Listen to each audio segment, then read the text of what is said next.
ñi ngi leen di nuyu di leen jaajëfal yéen ñi nga xamante ne ni yéenay suivre chaîne bi di Xalaat TV tey nag ñuy waxtaanee kii di Mamadou Dia bokkoon ci homme politique yi nga xamante ne nii marqué nañ histoire Sénégal anniversaire lii di génn àddunaam ñu koy célébrer le 25 janvier mu nekk benn occasion boo xamante nii dañ ko saisir ngir dellu si waat ci nit ki pour nit ñi nga xamante nii xamuñu ko rawatina nouvelle génération bi comme ni ñu amee habitude di ko def ci yenn nit yi nga xamante ne nii dañoo bëgg seen réew te def nañ lépp ngir boole ko ci réew yi nga xamante ne nii réew yu développé la Mamadou Dia bokkoon ci doomi aadama yooyu noonu. ci vidéo bi nag dañuy waxtaanee parcours Mamadou Dia mooy kan naka la def ba yegg ci bopp conseil du Sénégal de 1957 à 1962 dina ñëw tamit ci projet bi mu amoon ci Sénégal surtout nag crise politique bi nga xamante ni moo amoon en décembre 1962 bi nga xam ni moo ko boole woon ak Léopold Sédar Senghor bi nga xamante ne nii daanaka dafa détruire ki nga xamante ni mooy Mamadou Dia yàq àddunaam tëj lu ko kaso histoire boobu yëpp dina ci ñëw ngir mu gën a mën a leer seen bopp ngeen xam histoire boobu leen nu mu demee parcours jëmm ji Mamadou Dia lan la apporter Sénégal ak lan la naroon yéene la amoon pour réew mii di Sénégal. Mamadou Dia mi ngi juddu le 18 juillet 1910 fële nga xamante ni mooy Xombol nekk ci Sénégal. mu nekk un homme politique sénégalais comme ni ma ko waxee léegi waajuram bu góor nekk tukuleur bàyyi ko fi nga xamante ni mooy Kanel nekkoon itam cheminot fële nga xamante ni mooy Thiès avant muy doon policier exercer fi nga xamante ni mooy Xombol yaayam nag ab séeréer la boo xamante ni mi ngi cosaanoo fii di Bawol. Mamadou Dia nag laataa muy dugg école formé nañ ko fi nga xamante ni mooy daara alxuraan te bi muy dugg école mooy jamono gi papaam génne àdduna bi papaam génne àdduna la dugg école primaire fële nga xamante ni mooy Saint-Louis ci atum 1924 waaye itam wëyal di amal li nga xamante ni mooy njàngum alxuraanam booy xool li taxoon Mamadou Dia am particularité maanaam wuuteeg yenn homme politique yi nga xamante ni ñoom la maaseel jamono ak ñi nga xamante ni après génération ñoo ñëw mooy laata muy dugg école dafa am ndëgër laay ci wàllum alxuraan maanaam ci wàllum diine dafa jàng diine l'islam sax ci dënnam muy wëy di ko jëfee ci bépp acte boo xamante ni mi ngi ko doon def te même bi mu duggee école aussi da daan wëy di yaatal xam-xamam ci li nga xamante ni mooy wàllum diine. Mamadou Dia aussi jàlloon na concours d'entrée école normale bu William Ponty bi nekk Gorée mu nekkoon benn école normale fédérale Afrique occidentale française mu admis en 1927 loolu may ko mu nekk instituteur maanaam jàngalekat fa la nga xam ne mooy Saint-Louis ci gox bii di Fissel nekk na itam directeur école régionale bu Fatick en 1943 parcours am nag jot ko booleel ay nit yu bëri mu jot leen a xam ci wàllu carrière am mën na ci citer Joseph Mbaye Fara Sow Abdoulaye Sadji Ousmane Socé Diop ak ñeneen. mu nekkoon benn groupe xarit boo xamante ne nii musuñu woon may jàmm li nga xamante nii mooy ñi nga xam ne ñoo ñu colonisé woon taxaw nag temm ngir xeex li nga xamante nii mooy mbuumu njaameel bi nga xamante nii jox na suñu diggante ak France. laata muy dugg ci politique même Mamadou Dia dafa engagé woon pour mu leer ci ñi nga xamante ni xamuñu ko woon boo xoolee ci wàllum situation économique Sénégal boo xoolee da ci daan intervenir nekkoon le relais ci li nga xamante ni mooy jumtukaayu tas xibaar yi doon taxaw di wax ci li nga xamante ni mooy jafe-jafe yi baykat yi doon jànkonteel waaye Mamadou Dia xamoon na ni combat am mënu ko woon réaliser tant que engagé wul ci li nga xamante ni mooy politique parce que politique mooy doxal li nga xamante ni mooy réew. léegi taxawaay bu am solo bi mu amoon di xeexal population Fatick di intervenir ci domaine yi nga xamante ni concerné na li nga xamante ni mooy population bi ñi dëkk Fatick ne ko mu nekk candidat ci assemblée du conseil général après ci la intégré li nga xamante ni mooy SFIO section française de l'internationale ouvrière boo xamante ni daanaka ab parti socialiste la ci noonee mu am parrainage maanaam Léopold Sédar Senghor parrainé ko ak kii di Ibrahima Seydou Ndaw parrainé ki nga xamante ni mooy Mamadou Dia ñu élire ko conseil général en 1946 maanaam càkkuteef bi population Fatick bi amoon maanaam càkkuteef bi population Fatick amoon mu matale ko. Mamadou Dia nag continuer xeex bi parce que jamono yooyu section française de l'internationale ouvrière bi nga xamante ne nii moo fi nekkoon Lamine Gueye moo ko jiite woon léegi Mamadou Dia Senghor Léon Boissier jàmmarloo woon ak ki nga xamante nii mooy Lamine Gueye parce que déggoowuñu woon ci ay anam yu bëri ci noonu la ñu démissionné ci parti boobu noonu di section française de l'internationale ouvrière le 27 septembre 1948 biñ ci noppee ci lañ créé le bloc démocratique sénégalais muy BDS bi nga xam ne mu ngi tenir congrès fondateur am 15 jàpp 17 avril 1949 la nga xamante ni mooy Thiès. parti boobile Mamadou Dia ñu def ko secrétaire général Senghor nekk président parti boobu noonu waaye après parti boobu noonu di BDS changé nañ tur bi après soppi ko tuddee ko BPS bloc populaire sénégalais après ñu tuddee waat ko UPS. avant loolu aussi Mamadou Dia nekkoon na grand conseiller AOF Afrique occidentale française en 1948 laata muy nekk sénateur Sénégal li ko tàmbalee 1949 jàpp 1955 laata muy nekk député moom ak Senghor ci assemblée nationale française en 1956 doon siéger ci wetu IOM mooy les indépendants d'outre-mer. ci diir bi nga xamante ni nekkoon na assemblée nationale française Mamadou Dia doon wéyal li nga xamante ni mooy jàngam bu kawe boo xoolee jàng na géographie jàng na droit jàng na sciences économiques lépp ngir yaatal xam-xamam ci fànn yooyee. Mamadou Dia àndaat ak Senghor en janvier 1957 boobu aussi ab fàttali la ci wàllu histoire créé parti de la convention africaine muy PCA boobu noonu ab jéego la woon pour créer ab fédération africaine boo xamante ni dirigeant yu bëri dañu amoon càkkutéef boobu noonu.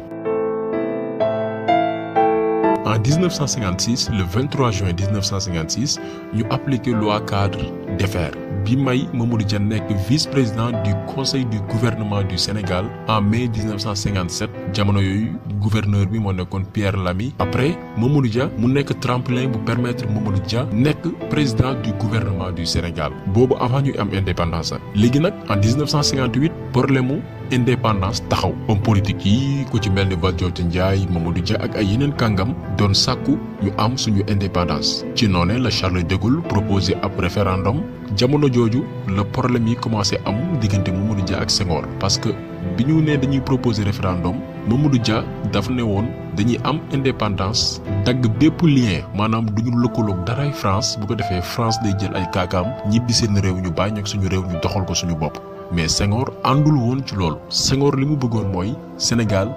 des ci li nga xamante ni mooy communauté française bi maanaam ci colonie yi nga xamante ni biir France lay nekk français yi ñoo ciy nekk di décider di diriger di imposer li nga xam ne mooy seen i bëgg-bëgg. ñuy dem indépendance bi am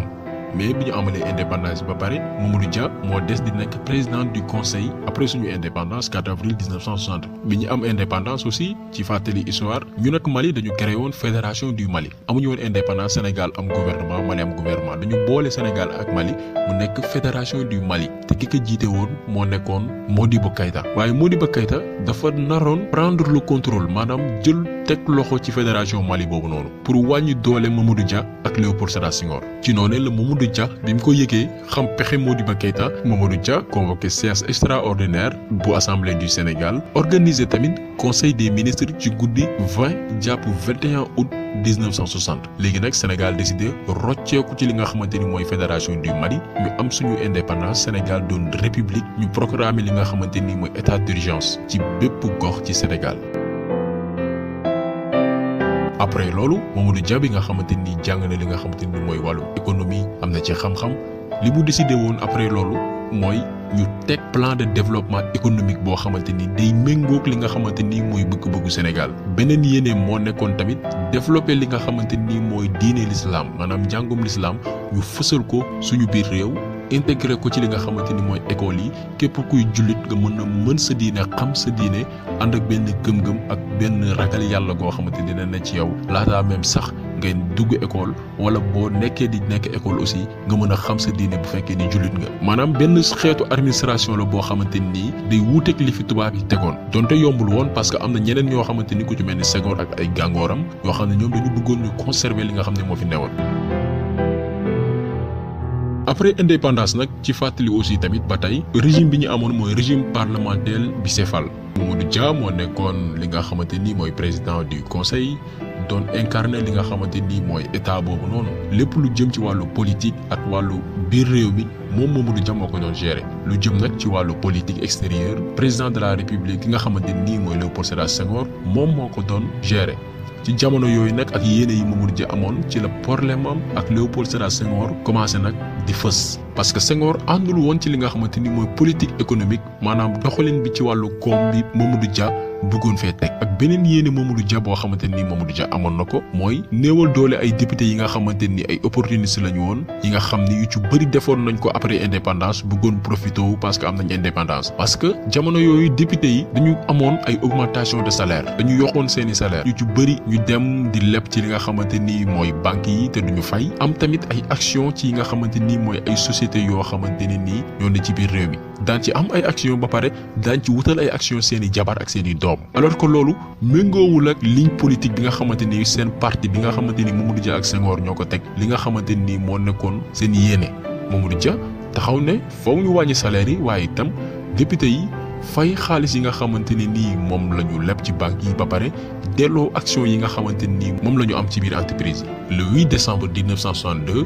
président du conseil di Mamadou Dia prononcé benn discours boo xamante ni dafa jëm ci wàllu politique de développement wu li nga xamante ne nii mooy suñu réew yi. discours boobu mi ngi ko prononcé fii ci Dakar ci discours bi mu ne dañuy dàq lépp loo xamante ni tubaab yi def nañ ko fi lépp lu ñu tubaab yi may bépp doole bi ñu amoon si ñun dañ koy dindi société coloniale bi nga xamante ni moo fi ne dañ ko fi jëlee tubaab yi dellu seen réew baa ñoog suñu réew ñu doxalal ko suñu bopp ñu am dëkk boo xamante ni dafa moom boppam am économie boo xamante ni day méngoog suñuy bëgg-bëgg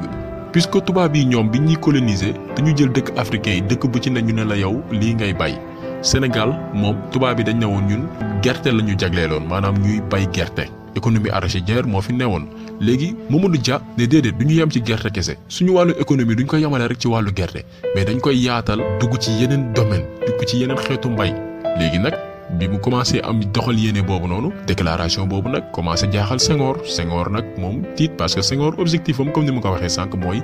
des ci li nga xamante ni mooy nooteelu France ci la ko jaxaseek li nga xamante ni mooy kilifa diine yi parce que Senghor dafa dem ci kilifa diine yi ne leen Mamadou Dia mi ngi waajal li nga xamante ni bu ko defee fii Sénégal yéen sëriñ si nga xamante ni am ngeen fi ay toolu gerte xam ne ci mbay ngeen yaakaar ci ngeen amee alal bu ko fi Mamadou Dia defee li nga xamante ni mooy seen i intérêt du ngeen neexleeti parce que marché arachidière bi nga xamante ni mooy mbayum gerte gi day dee kilifa diine yi ñoom it jàpp ni Mamadou Dia la mu nar baaxul ci ñoom waaye Senghor yamu ci rek dafa dem ci député yi nga ñu déposer benn motion de censure boo xamante ne nii day daaneel gouvernement bi nga xamante ne nii daanaka Mamadou Dia moo jiite woon lépp lu jëm ci politique économique bi ak li nga xamante ni mooy biir réew mi Mamadou Dia bi mu xamee ni motion de censure boobu noonu nga xamante ne nii baaxul teguwul yoon dafa irrecevable kenn mënu koo nangu Mamadou Dia ne motion de censure boobu noonu kenn du ko examiner fi nga xamante ni mooy assemblée nationale Mamadou Dia dafa ne nañ ko waxtaanee ci biir conseil nationalu parti bi ñu xool waxtaan ci li nga xamante ni mooy point yi nga xam ne mooy liy dëgg ci noonee Mamadou Dia évacuer li nga xamante ni mooy assemblée nationale empêché tamit gendarme yi tamit accéder ci